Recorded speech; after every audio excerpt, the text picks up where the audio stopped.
हिंदू पंचांग के हिसाब से माघ पूर्णिमा माघी पूर्णिमा के नाम से जानी जाती है। सब लोग से राधे राधे। आप लोग कैसे हैं? आशा करते हैं कि आप लोग हमेशा स्वस्थ होंगे, मस्त होंगे, अपने अच्छे अच्छे काम में बिल्कुल व्यस्त होंगे। तो मैं हूँ आपकी रंजना और स्वागत करती हूँ संस्कार की दुनिया चैनल में। तो आप लोग कैसे हैं बताने के लिए आप लोग कमेंट बॉक्स में राधे राधे जरूर लिखना। तो देखिए, ये माघ पूर्णिमा जो है माघी पूर्णिमा के नाम से जानी जाती है हिंदू पंचांग के हिसाब से। तो देखिए, माघ पूर्णिमा में ये भगवान सत्यनारायण भगवान का कथा का बहुत ही महत्व है। भगवान सत्यनारायण का कथा सुनिए, और कथा सुनिए या कथा करवाइए या व्रत रहिए, तो बहुत ही शुभ होता है। क्योंकि देखिए, माघ पूर्णिमा जो लोग मौन रह के स्नान किए हैं पूरे एक माह, तो उनके लिए बहुत ही कष्ट का ये एक महीना का उन लोग व्रत किए हैं, मौन रह के व्रत किए हैं। कोई मौन रह के स्नान किया है, कोई मौन रह के पूरा एक महीने का व्रत किया है। तो देखिए, माघ पूर्णिमा कब है और व्रत हमको किस दिन रखना है। माघ पूर्णिमा देखिए, इस महीने में माघ पूर्णिमा ये 12 फरवरी दिन बुधवार को पड़ रहा है। 12 फरवरी को माघ पूर्णिमा का व्रत रखा जाएगा। दिन बुधवार पड़ रहा है, तो आप लोग उस दिन बाल नहीं धुलिएगा, एक दिन पहले ही आप बाल धुल लीजिए।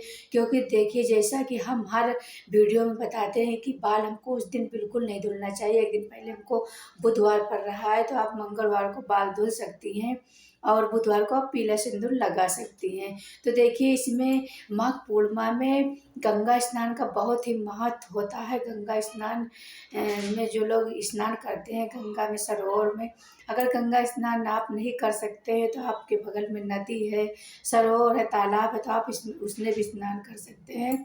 अगर आपके बगल में नहीं है गंगा, मान लो कि गंगा मैया नहीं आप जा सकते हैं, गंगा जमुना सरस्वती कुंभ स्नान नहीं कर सकते, क्योंकि देखिए इतनी समय कुंभ में भगदड़ की वजह से बहुत ही लोग को असुविधा हो गई है, मन अंदर से नहीं कहता जाने को। तो अगर गंगा मैया बुलाएगी तो अच्छी बात है।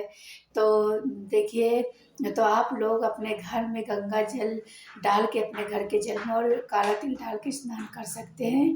तो आप लोग उस दिन अपने घर में साफ सफाई अच्छे से कर लीजिएगा। और सुबह उठ के आप भगवान ब्रह्म मुहूर्त में उठ के आप सूर्योदय से पहले आपको जल चढ़ाना है और पूजा करना है। क्योंकि देखिए, ये माघ पूर्णिमा है, तो माघ पूर्णिमा में हमको कैसे करना है, किस तरह से हमको अपने घर की साफ सफाई कर लेनी है। उसके बाद में हमको अपने हथेली गर्म करके हमको लक्ष्मी जी का दर्शन करना है। हमेशा प्रतिदिन का आप नियम बना लीजिए कि हमको पहले लक्ष्मी जी का दर्शन करना है, फिर सरस्वती माता का दर्शन करना है, फिर भगवान श्रीमन नारायण का दर्शन करके फिर हमको धरती माता को प्रणाम करके धरती माता के ऊपर पैर रखना है, धरती पे पैर रखना है। उसके बाद उनको क्या करना है कि अ, अपना मुख्य दरवाज़ा खोल देना है, गंगा जल का छिड़काव कर लेना है। उसके बाद हमको स्नान कर लेना है। स्नान में आप अपने जल में काला तिल डालिए, गंगा जल डालिए, उसके बाद में स्नान करिए गंगे जी का। गंगा जमुना सरस्वती का नाम लेते जाइए, स्नान करते जाइए, तो आपको गंगा स्नान का पूरा फल मिल जाएगा। उसके बाद में आपको सूर्य भगवान को जल चढ़ाना है। सूर्य भगवान के जल में आप एक तांबे का लोटा लीजिए, उसमें गंगा जल डालिए, रोली डालिए, अक्षत डालिए, फूल डालिए, उसमें बाद थोड़ा सा गुड़ भी डाल दीजिए। फिर आपको शिव भगवान को जल चढ़ाना। उसके बाद में आप तुलसी माता को का भी उस दिन पूजन करना है, दीपक जलाना है। क्योंकि देखिए, जो लोग एक महीने व्रत रह रहे हैं तो उस दिन उनका उद्यापन होगा, तो लोग अपना दीपक जला दीजिएगा। घी का दीपक जलाइए, तिल का तेल का दीपक जला के उसके बाद पूजा करिए। फिर आप अपने घर में पूजा करिए। उसके बाद में आपको उस दिन पीपल वृक्ष का पूजा करना है। क्योंकि बुधवार पड़ रहा है और रविवार नहीं पड़ रहा है, तो उस दिन आपको पीपल, क्योंकि देखिए हमारे पीपल वृक्ष में भगवान श्रीमन नारायण का, लक्ष्मी जी का वास रहता है। उसमें 33 देवी देवताओं का वास रहता है, तो इसलिए हमको पीपल वृक्ष का पूजा जरूर करना चाहिए। उस दिन हमको, अगर आपके पास में भोले जी की मंदिर है तो भोले जी के मंदिर में जरूर जाना चाहिए और वहाँ पूजा करना चाहिए, जल चढ़ाना चाहिए, गंगा जल जरूर चढ़ाएं और अक्षत फूल, इस तरह से हमको पूजा करनी चाहिए। अगर आप एक टाइम तो आप व्रत रख सकते हैं। व्रत में आप एक टाइम फलाहार, शाम को फलाहार कर लीजिए। दिन में आप जूस वूस पी सकते हैं, पूजा करने के बाद चाय पी सकते हैं। शाम को आप फलाहार कर सकते हैं। तो इस तरह से हमको माघ पूर्णिमा का व्रत रखना चाहिए, क्योंकि माघ पूर्णिमा में भगवान सत्यनारायण भगवान का कथा का बहुत महत्व है। तो आप लोग भगवान सत्यनारायण भगवान का कथा ज़रूर सुनना, क्योंकि सुनने से बहुत ही शुभ होता है। अगर नहीं ना आप ब्राह्मण को बुला रहे हैं तो आप अपने घर में ही पढ़ लीजिए और कथा सुन लीजिए, किसी से सुन लीजिए, नहीं अपने आप पढ़ लीजिए, किताब लेकर आइए। तो देखिए माघ पूर्णिमा का व्रत कब रखा जाएगा। माघ पूर्णिमा का व्रत 2025 में माघ पूर्णिमा 12 फरवरी दिन बुधवार को पड़ता है। तो हमको उस दिन व्रत रखना है। और पूर्णिमा की पूजा हमको कैसे करना है, तो देखिए पूर्णिमा तिथि प्रारंभ कब हो रही है। तो पूर्णिमा तिथि प्रारंभ हो रही 11 फरवरी दिन मंगलवार को शाम 6:56 से प्रारंभ हो रही है। पूर्णिमा तिथि समाप्त कब हो रही है, 12 फरवरी दिन बुधवार को शाम 7:22 तक पूजा का शुभ मुहूर्त रहेगा। तो प्रातः काल पूजा मुहूर्त यानी कि सुबह में पूजा आपको स्नान करना है। पूजा कब करना है, सुबह मतलब स्नान का शुभ मुहूर्त क्या है, 5:45 से 7:02 तक आप स्नान कर सकते हैं, पूजा कर सकते हैं। और शाम को क्या है कि पूजा मुहूर्त शाम को 6:09 से 7:26 तक पूजा का शुभ मुहूर्त है। गोधूलिया मुहूर्त शाम 6:07 से 6:33 तक।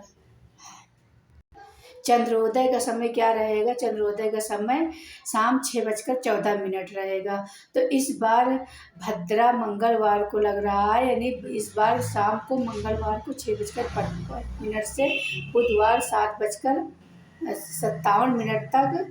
राहु काल दोपहर 12 से 1:30 यानी कि राहु काल दोपहर 12 से मतलब 1:30 बजे तक राहु काल रहेगा। तो आप लोग देख लीजिएगा, आप लोग अच्छे से पूजा पाठ करिएगा। और उस दिन आप लोग को भगवान श्रीमन नारायण का मंत्र जरूर करना है। चाहे आप करिए श्री कृष्ण गोविंद हरे मुरारी हे नाथ नारायण वासुदेवा, और नहीं तो श्री भगवते वासुदेवा भगवते वासुदेवा। तो इस तरह से आपको मंत्र का जाप करना है, उच्चारण करना है। और किसी को अशब्द बात बिल्कुल नहीं बोलना, किसी की इधर उधर की कोई खुराफात नहीं करनी। उस दिन आपको अच्छे से पूजा करना है, अच्छे से पूरी आपको विस्तार से जानकारी से पूरी डिटेल बता दिए हैं। तो इस तरह से आपको पूर्णिमा तिथि का व्रत रहना है। पूर्णिमा तिथि का आप लोग व्रत करिए और भगवान सत्यनारायण भगवान का पूजा करिए, क्योंकि देखिए लक्ष्मी जी को जिसको पाना है तो हमको भगवान श्री मन नारायण को पूजा करना चाहिए, क्योंकि हमको लक्ष्मी जी को पाना है। और जो लोग नया व्रत उठा सकते हैं तो आप लोग नया व्रत इस दिन उठा सकते हैं, क्योंकि देखिए ये माघ पूर्णिमा जो है, पूर्णिमा के दूसरे दिन से फागुन लग जाएगा। तो कितना शुभ दिन आता है। तो हमको माघ पूर्णिमा के दिन अगर जो लोग नया व्रत उठा सकते हैं तो आप लोग व्रत उठा लीजिएगा। इसमें व्रत उठाने में कोई आपत्ति नहीं है, आप लोग उठा लीजिए, क्योंकि ये बहुत बड़ी माघी पूर्णिमा मानी जाती है। ये माघ पूर्णिमा जो है माघी पूर्णिमा के नाम से जानी जाती है, और ये बहुत बड़ी ही माघ पूर्णिमा है। तो ये पूरी आपको जानकारी अगर अच्छी लगी हो तो आप लोग मेरी वीडियो को लाइक करिएगा, शेयर करिएगा, कमेंट करिएगा। कमेंट में आप लोग राधे राधे जरूर लिखिएगा। और जो लोग हमारे चैनल पर नए हैं तो वो लोग हमारे चैनल को सब्सक्राइब करिए, बेल आइकन को प्रेस करिए, जिससे हमारी वीडियो की नोटिफिकेशन आपके पास तुरंत पहुँचे। जैसे ही वीडियो अपलोड करें वैसे ही पहुँचे। तो आप फिर मिलते हैं किसी अच्छी वीडियो के साथ, तब तक के लिए राधे राधे।